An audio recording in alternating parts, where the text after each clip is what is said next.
Just imagine বাংলাদেশের এক টুকরো সৌন্দর্য কক্সবাজারে আছে, যেটি বালির মতো সুন্দর। হ্যালো এভরিওয়ান, আসসালামু আলাইকুম, this is Fazriya, welcome back to my new another video. আজকের ভিডিওটাতে হচ্ছে আমি কক্সবাজারের কিছু সুন্দর সুন্দর মোমেন্টস শেয়ার করব আপনাদের সাথে। ডে ওয়ানের কিছু ক্লিপস আমি আজকে আপনাদেরকে এই ভিডিওতে দেখাবো। তো আমরা লং ড্রাইভে রাতের ট্যুরে বেরিয়ে গেলাম।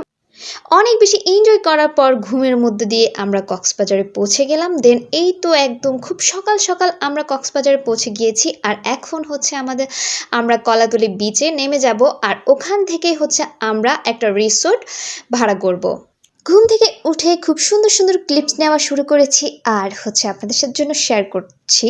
আর আমরা এখন হচ্ছে গাড়ি থেকে নামবো। দেন হচ্ছে এখানে অনেকজন দাঁড়ায় থাকবে যে ওদের গাড়িতে ওঠার জন্য। আর এই জায়গাটা হচ্ছে ডলফিন মোড, নাম দিয়ে রাখছে ডলফিন মোড, আসলে কিন্তু এখানে হাঙ্গর লটকায় রাখছে। তো যাই হোক, আমরা এখান থেকে এখন কলাতলি বিচের দিকে চলে যাচ্ছি। আর হচ্ছে এখান থেকে নেমে এখন অনেকগুলো হচ্ছে গাড়িওয়ালা দাঁড়াই থাকবে, সবাই বলবে যে চলেন চলেন, তো আমরা বিশ্বস্ত কাউকে পাবো না। সো আমরা এখান থেকে আগেই খোঁজখবর নিয়ে এসেছি। আমাদের এখানে একজন কাজিন ছিল, ওরে জিজ্ঞেস করে দেন হচ্ছে আমরা একটা গাড়িতে উঠি। আর ওর জানা মতো ও আমাদেরকে একটা ভালো রিসোর্ট সাজেস্ট করে। তো আমরা ওই অনুপাতে ওখানে চলে যাই। এই তো আমরা কিছুক্ষণ দাঁড়াই ছিলাম, বাট আমাদেরকে যে রিসোর্টের কথা বলা হয়েছে আমরা সেটা পাচ্ছিলাম না। তো ওর সাথে কন্ট্যাক্ট করে আমরা হচ্ছে একটা গাড়ি নিয়ে নিই। দেন ওখান থেকে আমরা রিসোর্টটা খুঁজে পাই। যদি আমরা রিসোর্টটা খুঁজে পাই, কিন্তু আমাদের বুকিং দেওয়া ছিল না রুম। তো আমরা ওখানে গিয়ে রুম বুকিং দিতে হবে, রুম চয়েস করতে হবে। আমরা তো যে কোনো একটা নিয়ে নিলে হবে না, আমরা দেখে শুনে নিব। বারান্দা থাকবে এমন রুম বুকিং দিতে হবে। তো আমরা এখানে হোটেল সি পার্কে উঠে গেছি। তো আমরা এখন হচ্ছে যে রুম চয়েস করার জন্য উপরে চলে যাচ্ছি। আমাদেরকে ওখান থেকেই ওখানের ম্যানেজমেন্টের দায়িত্ব যারা নিয়েছে তারা আমাদেরকে উপরে নিয়ে গেছে। দেন আমরা ওখান থেকে রুম সিলেক্ট করব, যে এই রুমটা আমাদের বেশি ভালো লাগবে ওই রুমটাই আমরা হচ্ছে বুকিং দিব। তো আমরা এখানে আমাদের পছন্দ মতো রুম চয়েস করি। তারপর আমরা এই রুমটা দেখার পর নেক্সট আরেকটা রুম দেখি, এইভাবে আমাদের একটা রুম ভালো লেগে যায়।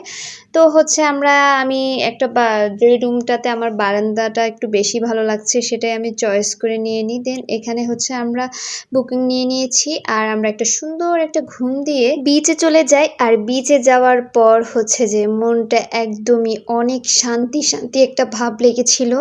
আর এখানে বিচের আশেপাশে যে দোকানগুলো আছে এখান থেকে সবাই টুকটাক কেনাকাটা করছে, ক্যাপ নিচ্ছে। তারপর হচ্ছে এখানে অনেক কিছুই আছে সুন্দর।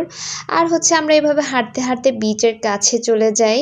আর হচ্ছে যে নৈসর্গিক সৌন্দর্যের অধিকারী হচ্ছে কক্সবাজার, যেখানে গেলে অবশ্য মন ভালো হবে। তো আমরা এখানে অনেক হিপিজিপি দেখে আমরা একটু চাইছিলাম যে একটু খোলামেলা জায়গায় থাকুক, যেখানে খুব বেশি মানুষ না থাকুক। আমরা ওই সব এরিয়া জুড়ে অনেকক্ষণ ধরে বসেছিলাম, অনেকক্ষণ ধরে এনজয় করেছিলাম। দেন এখান থেকে আমরা অন্য একটা এরিয়াতে চলে যাই, কারণ এখানে অনেক বেশি মানুষ ছিল। তো এটা নেক্সট পার্টে দেখাবো। আমার আজকের এই ভিডিওটা আপনাদের থেকে কেমন লেগেছে সেটা কিন্তু অবশ্যই কমেন্ট করে জানিয়ে দিবেন। তো এইখানে হচ্ছে একজন লোক এইখানে বালি দিয়ে তার মেয়ের সাথে খেলতেছিল, কি জানি একটা বানাচ্ছিল। তো ওটা আমার ভালো লেগেছে দেখে আমি একটা ক্লিপস নিয়েছি। সুন্দর একটা ওয়েদার আর শান্তিপূর্ণ স্থানের জন্য কক্সবাজারে অনেক বেশি অধিকার লাভ করেছে আমার মনে হচ্ছে। আজকের ভিডিও এই পর্যন্ত, টাটা।